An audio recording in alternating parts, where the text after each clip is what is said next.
Grid, Pat Stay, Sucker Free Boss. You know what I mean? But why you always laying down in our interviews, man? I don't know, man. There's something about like standing up where I don't know. I'm just relaxed. I'm chilling, man. You know what I mean? Yeah. Kicking it.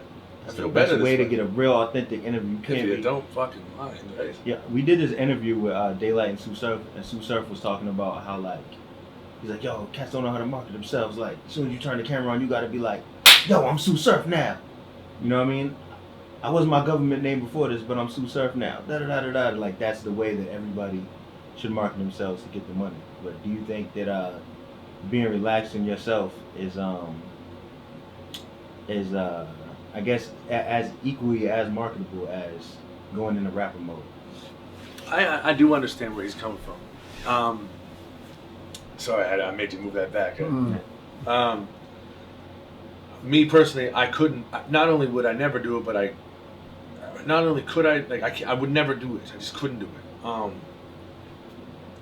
So I think there's there's advantages and disadvantages. It is good, like if a kid like isn't that type of person, but he's like, fuck, I'm gonna get all the tattoos and the gold and fucking act all, act like a crazy young thug type of shit with the cameras on. It causes controversy and it's just weird to people. You know what I mean? It's interesting. You want to see more of it. And I understand that it is about marketing a brand, but the problem is if somebody catches you slipping, like, with the camera on, you don't even know about it. You're like, oh, I fucking actually fucking went to the fucking accountant service, being a completely different person. Like, oh shit.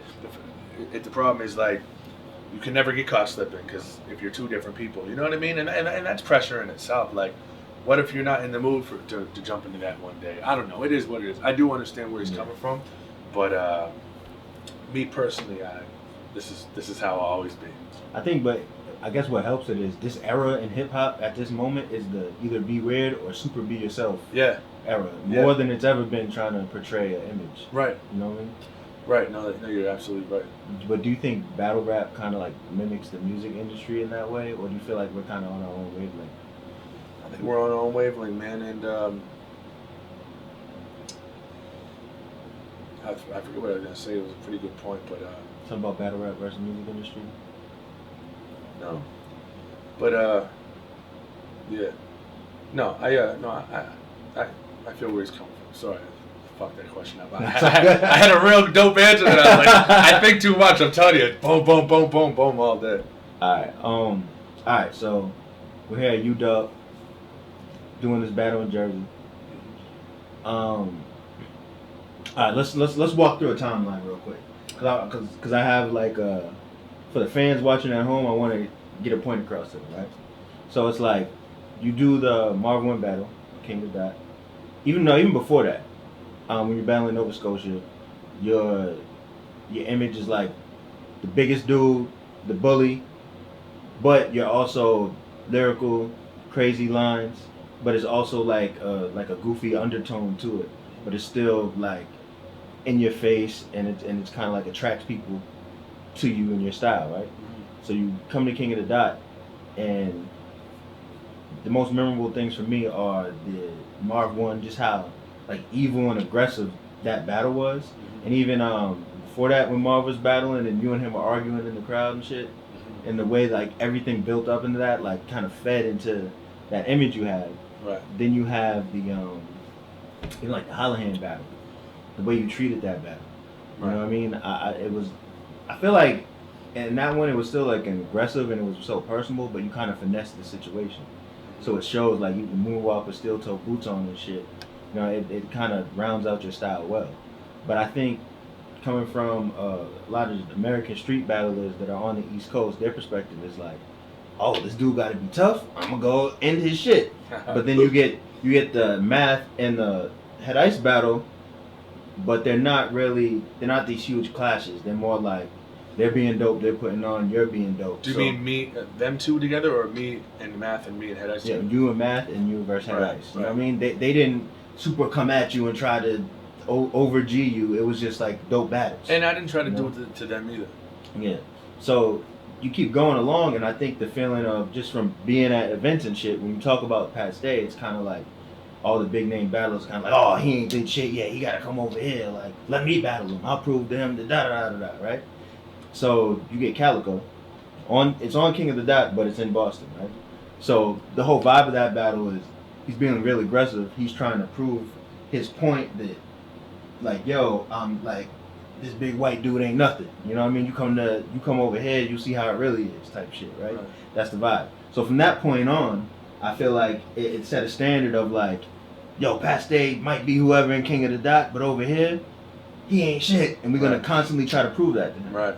You know what I mean? So now that that's kind of the space that you're in, you know what I mean? Like what is your strategy? Do you even give a shit? Like, you just gonna be funny still, or do you feel like we're gonna get that old classic Paste kind of transferred into this side of the battle rap culture?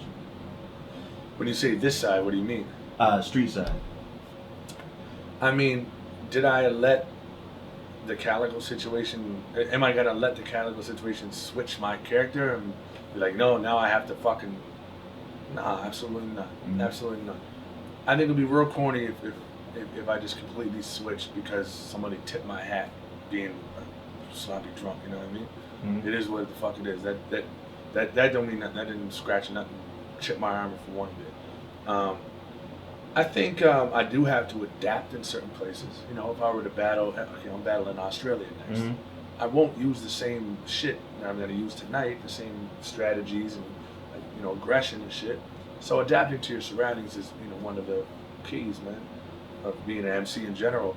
But I won't change who I am. Like, people are like, yo, you can't crack one joke out there. I'm telling you, man, they're just a bunch of dreadhead gangbangers that they don't want to laugh. I'm like, I'll change that. Whatever. I'm not gonna do a knock joke, but you know, I'll be calm, cool. I'll still be Pat Stay. I'm not a fully serious dude. Look at me. Look at me. I'm very relaxed, calm, comfortable. Right? Because of your size, people assume like, nah, he ain't gonna come in here and do that shit. I mean, it's a battle, bro. It's just like maybe if the Calico shit happened like 5 years ago, Marv One State or some type, like, I don't know, like, but I'm 30 and like it's a fucking battle. We're getting paid so much, like, it's just real weird to me, man. Like, even I think so much deeper into most people. I think like, yo, thank you. You're actually helping me put food on my table. Mm-hmm. Like, how could I actually? These motherfuckers act like they really hate each other and stuff like that, but then outside the battle, they're a lot nicer. And I don't know. Maybe people take it too serious. It's like a real street thing. Like, can I be honest for a minute? Of course. There's not many like real gangsters and shit. Don't watch battle rap that much. Not many of them, and they damn sure don't battle rap. I know there's a few, I'm sure, but it's not that serious. People just take it way too fucking serious as if it's a real street thing. Like, yo, when somebody gets their pockets tapped or pushed, they're like, oh my God, he punked him. I'm like, why? He touched his pants, like, in front of 15 cameras and 1,000 people, pay-per-view. Like, that's not street shit. I think people get it confused. Like, they think this shit is real gangster shit. And, you know, oh, he ain't gonna come in here and do this fucking shit. Like, that's corny to me. But because I grew up with gangsters and real street people and shit, like, I don't even have any friends that like battle rap. Like, if I bring my buddies to my battles, you just read their body language. Like, they don't give a fuck. They don't watch my battles. They don't care. They're just like, yo, fuck this guy behind you. That's it. Like, I can't even bring most of my buddies to battles. I'm not saying I hang with a bunch of gangbang people, but a lot of my friends are street dudes and shit. And so I know the fucking difference. Mm-hmm. It's corny when people act like this is a real street thing. It's not. It's almost nerdy. It's almost nerdy. So here's my question to you, right? Yes. Some people are gonna watch that part and be like, "There's no gangsters, there's no street dudes in Canada." Obviously, that's an ignorant statement because there's real people or street people everywhere. You know what I mean? So, like, I guess, what's your response to that? You know what I mean? Like, he thinks he's been in the Canada streets and it's the same as the U.S. streets type vibe. Well, I mean, I can't say, like, I'm not ignorant, so I'm not gonna, like, compare. I mean, I can say where I'm from is a really nice place. Really nice place. People are very nice, but I actually looked up the stats and prepared for a flip that I thought it was corny. Per capita where I'm from, HRM, has twice as many homicides as Queens. That's Halifax? That's Halifax, where I'm from. That's pretty fucked up to say. Than Queens. Now, people just don't think that. They just, you know what I mean? And that's not that many. There was only 16 last year, but remember, there's only 300,000 people there. And I think there were 68 in Queens, and there's 3,300,000 or some type of shit, or whatever. Anyways, not the reason why I wouldn't put it in a battle, because it sounds like I'm talking like it's cool. It's not, because where I'm from, we know everyone, and I know all these people dying, and it's sad. It's fucked up. There's stop the violence marches weekly where I'm at. You know what I mean? You drive by, you see a fucking 100 people walking up and fucking around the hood and shit like that, because it happens. It's not the worst place in the world. Don't get me wrong, right? At all. But don't just think don't be so ignorant to think like, oh, you know what I mean? Canada, you know, they're just a bunch of nice guys. Like, there's a hood everywhere. There's bad people everywhere. And then, you know, where there's poverty, there's violence. And So just and for people to know, Halifax is a very different place from Toronto, right? Halifax. Okay, so I'm from Dartmouth. It's just right across the bridge. Halifax and Toronto are more similar than Dartmouth and Halifax, but yeah, Toronto is like beautiful, super multicultural, really fast. But I think Toronto is closer to New York as far as like the people, like defensive kind of, like if you walk down the street, say what's up to someone, they not only might not say hi back, but they might be like, what? Like, whereas Nova Scotia, like you say to someone like, hey, what's up? They'll be like, they might put their shit down and be like, no, not much actually. What's up with you? How are you? You know what I mean? They're like very welcoming. It's a very small place, and you know, yeah. So let's get into the battle with you and DNA, right?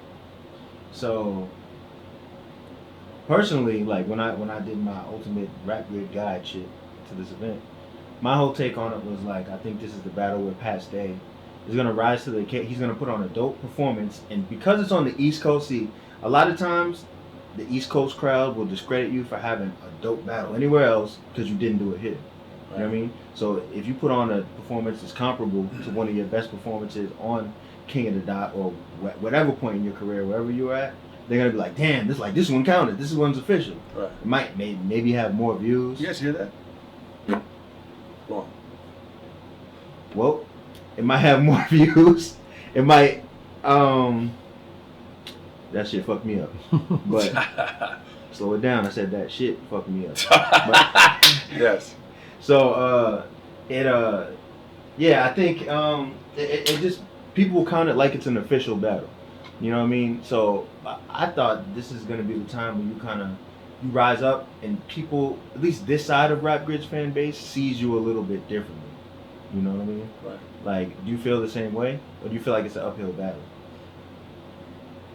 I think they'll see me differently. I think it's a good opportunity for me. I think it'll shut people up, and hopefully, you know, if I do great, and I think it's a good door opener too. You know, I mean, that's what I plan to do. If I plan to, you know, take advantage of these open doors or whatever happens with it. Mm-hmm. Like you said, I battled everywhere. Sweden, I battled all around the world, but I haven't battled on the East Coast. So who knows, man? Who knows? There's a lot of people that are probably doubting me because of that, and I understand. Well, DNA, he's really he's like an in the moment battle. Uh-huh. He's like a seize the moment freestyle dude. The way he even writes is kind of like for in the moment, not necessarily for playback. I feel like with you, it's selective aggression, it's selective thoughtfulness, and it's intricate writing. But you write it in a way as, how can I say it? Like, you know, some artists, they write something intricate and it sounds like hibbity blibbity blah blah to the average person. You write it in a way where you can say off top like, oh, I understand what he's saying. But if you think about it a little bit more, there's another layer too. You know what I mean? Yeah. Do you think it's an advantage or disadvantage with you battling someone who's so like you got on this colored shirt? Like, is it an disadvantage? Because Charron was similar to that, but he's a little different from DNA also. I never really thought about it like that, man. I never even saw myself like that, to be honest. But I mean, I think it's his advantage. Here's the advantage of that. The more simplistic it is, the more people it's applicable to. But his simplicity isn't the same because he's always referring to battle rap and shit like that. Like, so he's always talking about this battle you did this battle you did that. You know, the birthmark on your left fucking hamstring. You know, just weird shit that motherfuckers just don't know and look up. I see DNA as just I can't even watch this shit anymore, man. I really like the kid. He's a good guy, man. I shouldn't call him a kid. He's a grown man now, but I think his advantage was fixing his tooth a long time ago, and then he took it out, and so he went downhill from there. I stopped being a fan since then. If you have 100 battles and you still haven't fixed your tooth, it says a lot about you as a man, just an unsanitary filth. So I guess. So you said DNA has the advantage in this battle? In that way that you brought it up. I mean, how do you expect it to go? Do you think you're gonna 3-0 him, 2-1? Nah, man, I don't think I'll 3-0 him. I think he's probably tried really hard for this, and I'm gonna try to get my shit down pat too, and I think it'll be a close battle, man. How do I think it's gonna go? Like, what do you think? I think he's gonna say, or just need close wise? Nah, just close wise. I think it'll be pretty fair, man. As long as I get my stuff off, there's no way anyone's gonna body me, so it'll be good. Yeah, and just there's this thing going around with the battle legends. I consider you a battle legend, to where they got this bug where they're like, I ain't trying, fuck that shit. I got my fan base. Do you feel like that, or do you when you write, are you motivated? I do not feel like that one bit. But with that said, I'm not always as motivated as people. Like, I'm not done my shit right now. Like, I still don't have my verses. The battle's too long. I wrote almost my entire third round on the plane. So it's not like I don't care or whatever. It's not like I don't care. It's just I don't get that pressure anymore. Like, a lot of people, they sign a contract. They're like, boom, I'm gonna write right away. I unfortunately don't have that drive anymore. So I'm not like burnt out, but I want to make it clear that I'm not like one of those diva-ish, like I don't give a fuck. I still got my fan base. I don't have to try. I'm the man. That's not how I think at all. Alright, so I guess the last thing I want to ask you is... I thought you had some real shit to ask me. Yeah, well, really, what I was talking about was the whole transition from like the calico thing and stuff like that, and is it gonna affect your style? That's the shit I was really talking about. Fuck it. No. I guess the last thing I want to say is this. So, with this being in front of a street crowd, if, let's say you handily win this battle or it's just a classic, and your stock on the East Coast specifically goes way up, and they want to see you, you feel like it's going to put new legs on your career, and you might be like, let me battle for another year, because it's kind of like a new space. Yeah, you know what I mean? If the opportunity's right, I'll always do it, man. You know what I mean? Like, but I want to challenge myself in different ways right now, so... I battle a blind guy in June. I'd like to battle a girl next, and I've said this in an interview too. It's not like I'm looking for easy opponents. I know it sounds like that, but I really just want to challenge my own writing skills. My compliment battle was my favorite shit I've ever done. Most people on the East Coast, I'm sure I know that's judging, but probably think it was really gay, and they hate that shit. But it was fun for me because it was challenging. I wasn't writing the regular battle rap format. First rap was a battle rap. I'm this, you're not. I'm blah blah blah blah blah. So we naturally write battle raps, you know what I mean? So to write backwards was really challenging, more challenging. So to write for a blind guy, even though it's going to be competitive, it's just different. And to a girl, I just want to do other type of shit, you know what I mean? So if I was asked, hey, Pat, will you battle Tay Roc next month? I'd say no. I think Tay Roc's really good, but it's just not interesting to me right now. Oh man, order the Sucker Free hoodies, man, if you want to really support. The white on white's really dope. I got black, red. I got them all. Brand new socks and drawers. The Sucker Free shit might be the dopest logo and designs in battle rap. Thank you, man. I appreciate that.